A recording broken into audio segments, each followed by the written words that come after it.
Hello viewers, welcome to this episode of Gyan Darshan IGNOU. I am Dr. Veeramalla Sailam, Assistant Professor SOITS. It is my honor to warmly welcome the distinguished resource person for today's session, Dr. Ayesha Gautam ma'am. Dr. Ayesha Gautam ma'am is an Assistant Professor in the Department of Philosophy, University of Delhi. She has over 10 years of experience in teaching and research. She has to her credit several publications in reputed national and international journals and has presented numerous research papers at national and international conferences. Dr. Ayesha Gautam ma'am has been invited as a resource person on various academic platforms to deliver insightful lectures. In recognition of her significant contributions to the field of philosophy, she has received several honors, including the Indian Philosophical Congress Medal, the Vivekananda Prize, and Seva Samman, among the other awards. Today, we are privileged to have Dr. Ayesha Gautam ma'am with us for course code BPYC 103 BAFYP program on the topic Mimamsa philosophy and exploration of its varied dimensions. I now respectfully invite the distinguished resource person to begin the session. Yeah, thank you, Dr. Veeramalla, for your kind introduction. Now, without much ado, let me start the discussion on Mimamsa philosophy. So, I'm going to, undertake an inquiry into the different varied dimensions of this philosophy. Mimamsa philosophy, as you all know, comes from this word Mimamsa. Mimamsa is this term which refers to inquiry or investigation. It is one of the 6 orthodox or Astika school of Indian philosophy. Now, one might ask that, okay, is it concerned with metaphysics? The answer is no. Mimamsa philosophy as a, Astika darshan was not concerned with metaphysics in usual sense, but it was concerned with the interpretation of Vedas. And, the interpretation of Vedas was being done in order to determine dharma, or what ought to be done. Now, when we talk about Mimamsa, today my focus would primarily be on Purva Mimamsa. One can demarcate between Purva Mimamsa and Uttar Mimamsa. Purva Mimamsa, comes from this, insight that, the inquiry or investigation was being done of that part of Veda which comes just before Upanishad. Right, so the inquiry into the later part of the Veda, which comes after Upanishad, is what is Uttara Mimamsa. So today the primary focus would be on Purva Mimamsa. Now, when one tries to think about who were the founders, where did it come from? So Germany, if you look at the historical perspective, then Germany is considered to be the founder of Mimamsa philosophy. The core text which Germany wrote was Mimamsa Sutra, and there were a lot of commentators who came after Germany. So you have, this commentary, Bhashya, which was by, Sabara. And then there were 2 very prominent, commentators of Mimamsa Sutra. One was Kumarila Bhatta and another was Prabhakara Mishra. And that's why we have 2 prominent schools, later on, if you look at the current work in Mimamsa philosophy, they primarily draw their inspiration either from Sabara Bhashya or, Kumarila Bhatta school or Prabhakara Mishra school. So, that has to do with, how Mimamsa school all started. The distinguishing feature of this system, by the way, is its adherence to Veda as an infallible authority. Now, Vedas are, considered to be eternal, authorless, and self-validating. They are the primary source of knowledge for dharma. Now, dharma is not discoverable through perception or inference, but only through Vedic injunction, or what is called as vidhi. And dharma is what is, what would be guiding you. I mean, what would be guiding your action. So it is practical as well as normative. So, this allows, what is interesting about Mimamsa that it tries to ground obligation not by invoking God, but by only taking into consideration what is written in Vedas. The verbal testimony or the Shabda Pramana is what becomes the authoritative source or the primary source of Pramana or knowledge in Mimamsa. Now, so again, this was very revolutionary, that moral authority was not supposed to depend on divine will, intention, or command, which was mostly happening in, most of the orthodox or Astika schools. So that is where Mimamsa differs from some of these other Astika schools. Now, the question which one might raise it, okay, so Vedas, if Vedas are, authoritative in their own right, are they giving us the truth directly, or how are we supposed to interpret truth? How are we supposed to read this text? Like any other text, like any other classic text, Veda is also considered to be a text. So, how is it that truth comes to us through this medium of words? So that is what was the main, point of discussion, that the revealed truth which is coming from Vedas through the medium of words requires interpretation, right interpretation, right? So this was, one can say that, what Mimamsa was doing also has to do with what, the contemporary discourse on language is doing, semiology is doing. It was all about, how to interpret the words, or how to interpret the words in the most rational manner possible. So, one can say that Mimamsa was to be seen as the investigation of the principle according to which the text enshrining the truth are to be interpreted. So this is very important, like most often we rely on Shabda Pramana or verbal testimony for, most of our research are based on some or other source of Shabda Pramana. How are we to interpret the text? Is there a rational interpretation, is there a rational way in which the text can be interpreted? So, so the primary aim of Mimamsa, one can say, is to get back from the expression to the idea behind it, to understand the meaning of the text. In fact, you'll see that a lot of, scholars who are working currently in Mimamsa philosophy, they see it as, along with, Bharatrahari's work or grammarian work, it is seen as, one of the prominent work in the realm of philosophy of language and meaning. In fact, Mimamsa is known for holding that it is a sentence which is the primary bearer of meaning. So this is very important, the contemporary philosophy of language does go on to discuss about this question, whether it is word or whether it is the sentence which is supposed to be the primary bearer of meaning. Now, when it comes to Mimamsa, it was absolutely clear about this question that, meaning is to be understood in terms of sentences. Sentence becomes the primary bearer of meaning.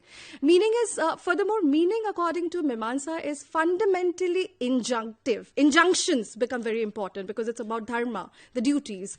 So it's not descriptive. It's more of injunction which you get through, these Vedic sentences. And in that sense, they are action guiding. And the meaning lies in what they enjoin one to do rather in representing facts. So, this is again very revolutionary because, if you look at the discussion on philosophy of language, most often, analytic philosophers will go on to say that language is a medium through which you are representing facts. That's the primordial idea which we have been working with. But here comes Mimamsa, which goes on to say that, the primary, task of meaning is not representation of fact, but it's about doing.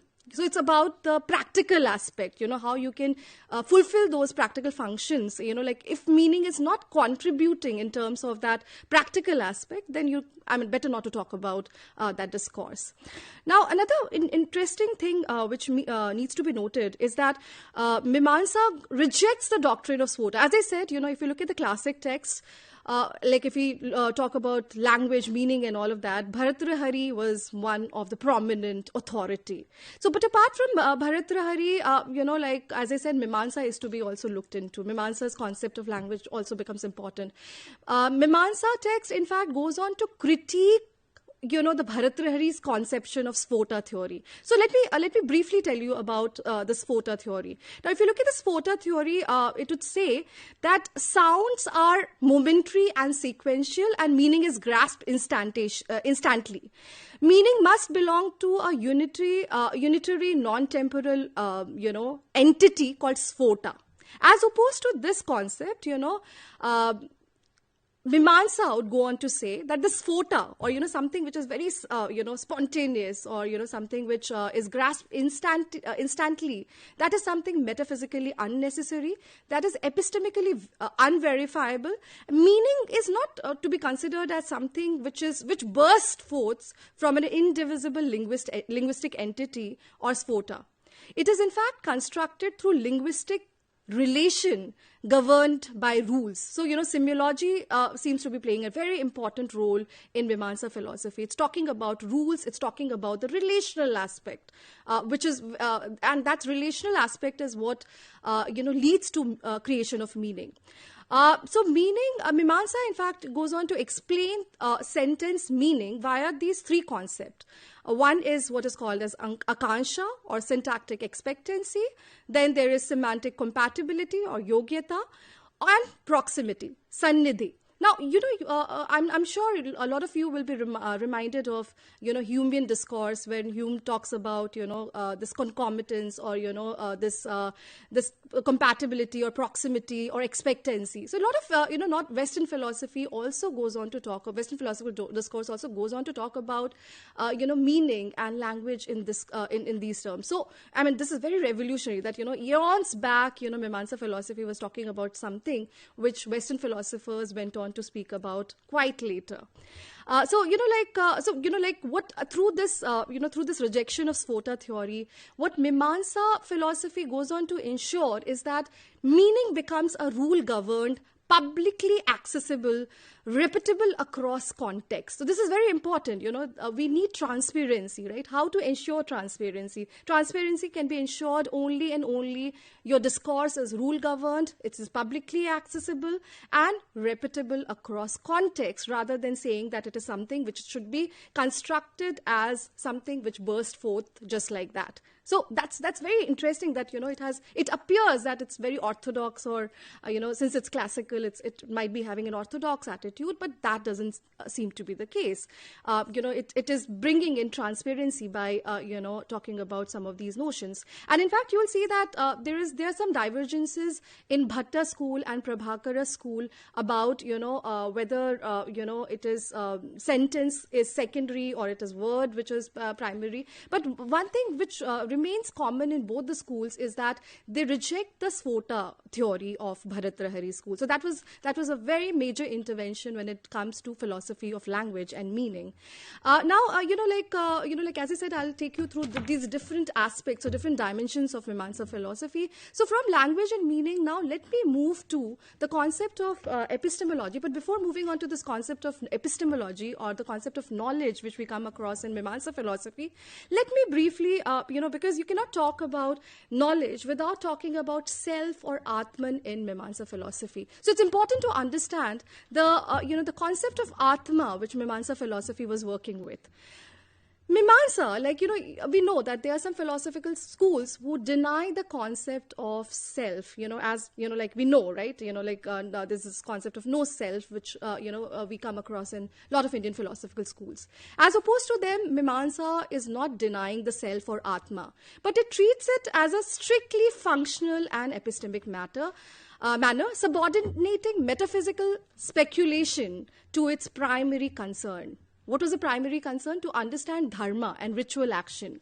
To understand, how to interpret these rituals which were there in the text in the right sense, right? So it was an attempt to do away with the metaphysical speculation. Again, I'll remind you that this is something very similar to what was happening in logical positivism or analytic philosophy. They were also trying to do away with metaphysics because they were trying to reach somewhere. And that is exactly what, maybe it might look that it's a bit orthodox, but, I see it as a very, contemporary. I mean, I can see some parallels between contemporary discussions and what Mimamsa was doing. So Mimamsa, goes on to affirm the existence of a permanent, enduring self, And the self is to be seen both as a agent, karta, and the bhokta, the experiencer of ritual action. So self is not passive. Self is not theorized as a metaphysical absolute, but as a practical presupposition required for moral and ritual continuity. In fact, Atman or self is seen as eternal, all-pervasive, and non-localized, and it is to be again seen as distinct from body, sense, mind. A lot of scholars, a lot of philosophical schools will equate self with either of these, right? They will say that self is to be equated with mind or sense or, like body or something of that sort. But, Mimamsa philosophy is not doing that. It is being seen as an agent in a primordial sense. In that context, with this concept of self, let's proceed to understand the notion of epistemology, or the notion of knowledge which Mimamsa is working with. The notion of epistemology is to be conceived as a realist epistemology. It's not an unrealist epistemology wherein, world is completely being seen as a construct. It's not being seen as a construct. Cognition or knowledge, jnana, is a quality or guna of the self, right? And so, this becomes very interesting. In fact, the self is known through reflexive awareness. There's this awareness, like here we can think of Kant. Kant goes on to talk about synthetic unity of apperception. And similar, there's this self-awareness or second-level awareness, which Mimamsa seems to be talking about. Self is something which persists, like you might talk about different forms of cognition, but self is something which would persist through every possible cognition. So whenever you talk about knowledge, you'll talk about three things. There is a knower, there's an object of knowledge, and there is knowledge. So knower, object of knowledge, and knowledge, right? So knower would be, like if you look at things from the perspective of self, then knower would always be there in every possible form of knowledge, right? When you talk about these different forms of pramana, different kinds of pramana, the distinction comes only when we go on to talk about the object perspective. If you look at things from the object perspective, then you can make this distinction between these different pramanas like inference, or comparison, or for that matter, Attapatti, which I'm going to talk about in a while. So, but but if you look at things from the perspective of self, then everything remains perception, right? In fact, jnana for Mimamsa is a real occurrence. It's not a mental construction. It is as I said, it is a quality of guna. And, what cognition goes on to do is to reveal the object. In every act of cognition, there is a revelation of object. It's not creating the object, but it is revealing the object. So knowledge is object manifesting. Another very important aspect of, Mimamsa theory is its theory of Swata Pramanyavad. Swata Pramanyavad holds that knowledge is intrinsically valid at the moment. The moment knowledge arises, the validity of that knowledge also gets manifested at that moment, right? There's no, you won't say that there's something intermediate which is coming between knowledge and, validity of knowledge. Its truth does not require confirmation by another cognition. So what, Mimamsa philosophy was probably trying to do away with was the problem of infinite regress, which we come across in epistemological discourse. So that's again something very interesting. Another important aspect is that, like Mimamsa develops a realist and action-oriented epistemology primarily to justify the authority of Veda and possibility of dharma. It accepts multiple pramanas, but gives special priority to shabda, or what is called as verbal testimony. And so, that is something. And, when we talk about verbal testimony, I have already told you, when it comes to, Vedas, they have this absolute authority. They're authorless. But when you talk about, testimonies which are coming from individuals or from human beings, then they go on to talk about this concept of apta. Like whether or not that word or shabda is coming from a trustworthy person, right? If it's not, Veda is obviously, it has absolute authority. It is trustworthy. There's no denying of that. But when it comes to, interpretation of texts which are written by individuals or human beings, then this notion of apta or trustworthiness comes into picture. Okay, so, there's no doubt that a lot of, recent works on on, verbal testimony, you take into consideration what Mimamsa was saying, because this is something really interesting, that this notion of apta, this notion of, a written material which is without an author. And, which is that absolute authority. So that's something which even today scholars are, trying to inquire into. Another important concept is this notion of perception or pratyaksha. Now, pratyaksha, when we talk about pratyaksha, you can talk about two levels. One is savikalpa pratyaksha and another is nirvikalpa pratyaksha. So nirvikalpa pratyaksha, when you start with indeterminate perception, like when a child, like if a child is trying to perceive something, the child would not be making a distinction between the genus and the differentia. But it comes, that differentiation comes later on, right? Now, if you look at Prabhakara and, this other, school, you'll find that they don't say that, they would not make that distinction. They would not say that in the indeterminate perception, the difference between genus and differentia is not there. It's there in both the levels of perception. So that is something, very interesting. Another important aspect is that pratyaksha goes on to reveal object, right? Pratyaksha is what is, so object, and that is the reason why, since pratyaksha is needed for revealing the object, that's the reason why they don't talk about, that's the reason why they talk about swata pramanyavad rather than prata pramanyavad. Because if object is what is getting revealed by perception, then how can object validate the self, right? So that is an important question. The second, another important, pramana which they talk about, which Mimamsa talks about, is inference or anumana. Inference, you all know, is about logical reasoning. It depends on perception. Like the moment you would see smoke, you will infer that, perhaps there is fire. So that's something which a lot of school they go on to talk about validity of inference. And similar to that, they also go on to, Mimamsa also talks about inference. But mind you, inference is insufficient for knowing moral obligation. Through inference, you cannot talk about dharma or moral. Inference cannot generate that normative force. When it comes to, Shabda Pramana, I've already told you that you can talk about, Apta Pramana, which is coming from Apta Purusha, or you can talk about Veda. But it is not, another important thing, it is not dependent on speaker's intention. So in that context, what Mimamsa was doing was to reject, folk psychology, which would focus more on intention of the speaker, the psyche of this, speaker, while talking about meaning. So that's an important contribution which Mimamsa makes. Another important, pramana which, Mimamsa talks about is upamana or analogy, knowledge through resemblance. It is accepted by, a lot of, other schools also. So, but, how do you understand, suppose you see a gavaya or a wild ox in a jungle, and, you've not seen that old, wild ox previously. What would you do? You will try to compare it with a cow which you saw previously, right?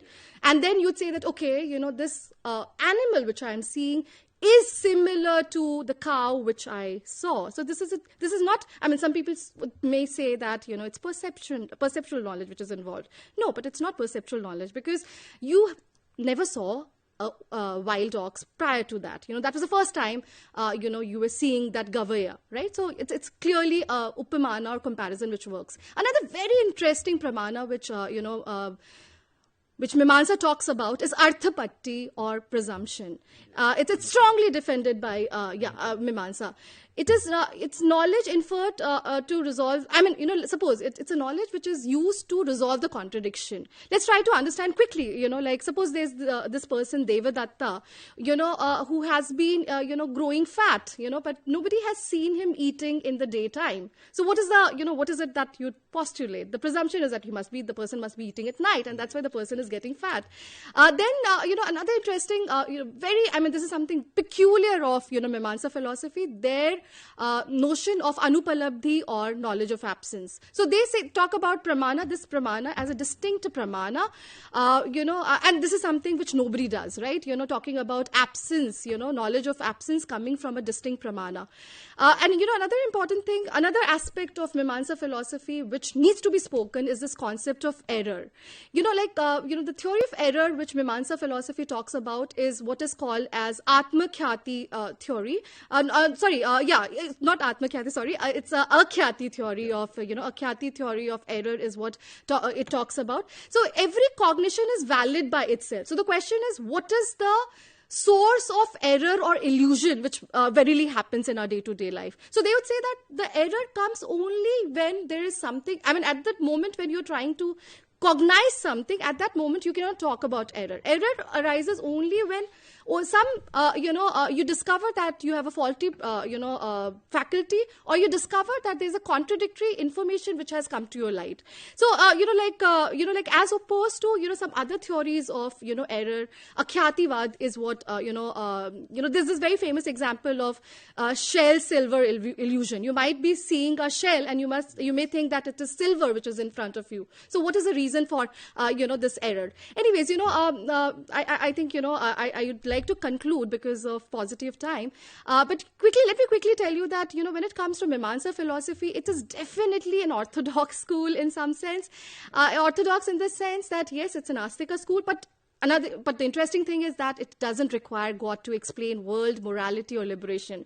While it does not always explicitly denies God's existence, it rejects the philosophical necessity of Ishvara. That's very, interesting that, because one might think that as an Astika school, one should be talking about God, but that doesn't seem to be happening. God is not the source of dharma, or God is not required to explain ritual efficacy. It's Veda which is required to explain ritual efficacy. And, in that context, Mimamsa theory goes on to talk about apurva theory, or what is called as the fruits of your action. Like if you perform a karma right now, that fruit or the apurva will stay back with you in next birth which you will take and all of that. So a lot of moral and cosmic, the notion of moral and cosmic order is explained through their theory of apurva. So that is again another very important aspect of Mimamsa theory. I would like to conclude by stating that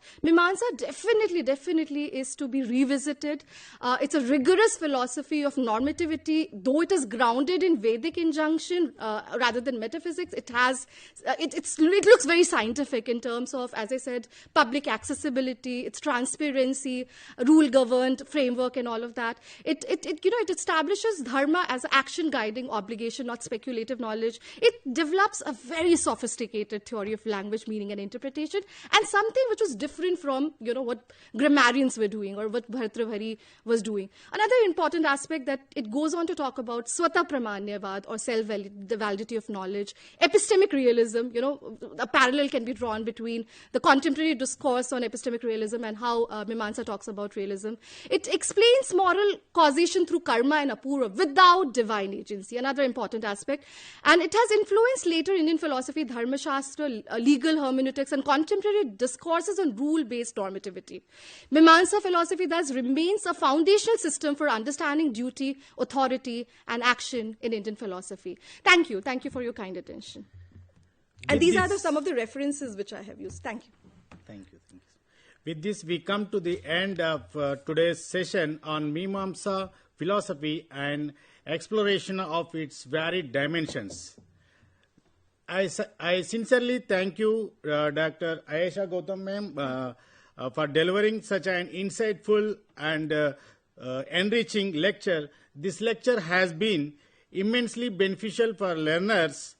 We are deeply grateful to you, ma'am, for sparing valuable time and sharing your rich academic expertise with us. Thank you once again. Thank you.